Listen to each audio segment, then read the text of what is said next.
Good evening साथियों। अभी अभी रिस्पेक्टेड हाजी अरशद भाई की अल शिफा लिबास हब पर जो चिकानी में है आना हुआ। हाजी जी के साथ जैसे कि कई इशूज पर चर्चा होती है, चूँकि ये रमज़ान का जो मुबारक मंथ है उसका आज लास्ट डे है।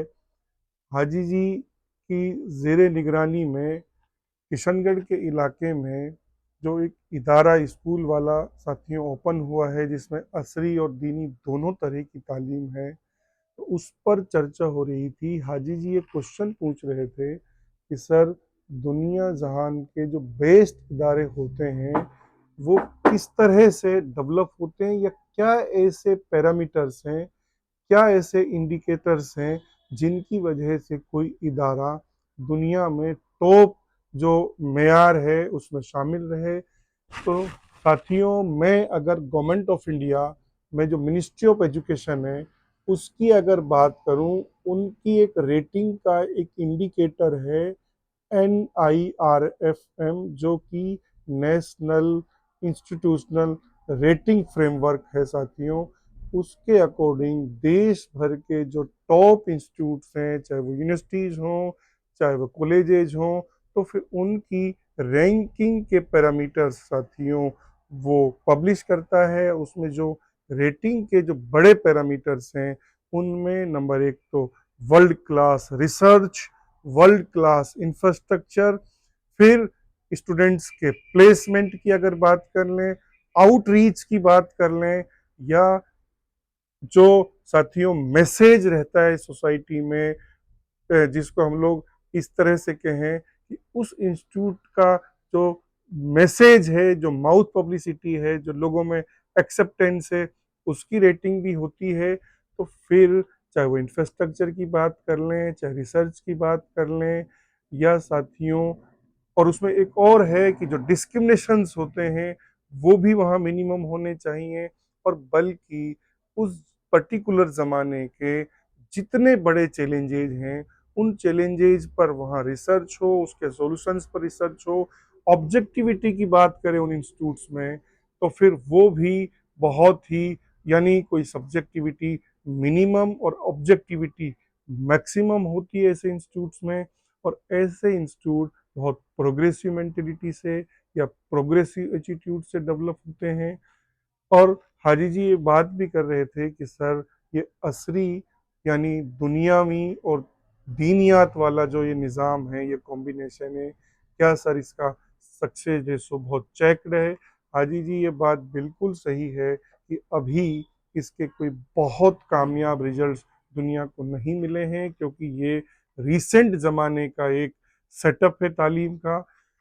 हालांकि इसमें एक शक शुबा इस तरह का है कि कहीं ऐसा ना हो जाए कि ये इदारे, चूंकि दोनों का कॉम्बिनेशन है, कहीं मिस बैलेंस हो जाए, कहीं मिस मैच हो जाए, और फिर खालिस या तो ये दुनिया वाले तालीम बन जाए या दीनियात वाली तालीम बन जाए। क्योंकि ऐसे अगर इदारे खुलते हैं या खोले गए हैं तो उनका बैलेंसिव अप्रोच होना बहुत ज़रूरी है। इसके लिए बहुत सारी जो स्टडीज़ हैं और जो बैलेंस करने की जो सलाहियतें हैं, वो चाहे फैकल्टीज़ में, चाहे मैनेजमेंट में, और बल्कि जो उससे जुड़े पेरेंट्स हैं उनमें भी वो बराबर उनकी भागीदारी या उनकी सोच रहनी चाहिए। और मेरी अपनी एक सोच ये भी है कि इस तरह के इदारों में भले ही दीनियात वाला वेटेज तो बढ़ जाए, लेकिन अगर खालिस वो दुनिया वाले एटीट्यूड पर आ गए तो फिर उनके रिजल्ट्स को कोई बेहतर रिजल्ट नहीं माना जा सकता। तो अजीत जी आप कुछ बोलिए, मेरी इस तरह की समझ है। नहीं सर, ये मान लो आपने जो बताया है, यही सारे स्ट्रगल्स हैं इसमें। और इंशाल्लाह इस इदारे का जो ख्वाब अपन देख रहे हैं मिलके, इसमें ये सारी चीज़ें अल्लाह करे मुस्बत रहें। आपका गाइडेंस और आपकी सलाह और ये सारी चीज़ें हम सबको मिलती रहें। हालांकि ये तो हमारी सोचों की तर्जुमानी है, और बड़ा दिल करता है कि ऐसे इदारे हों मेवात जैसे इलाके में।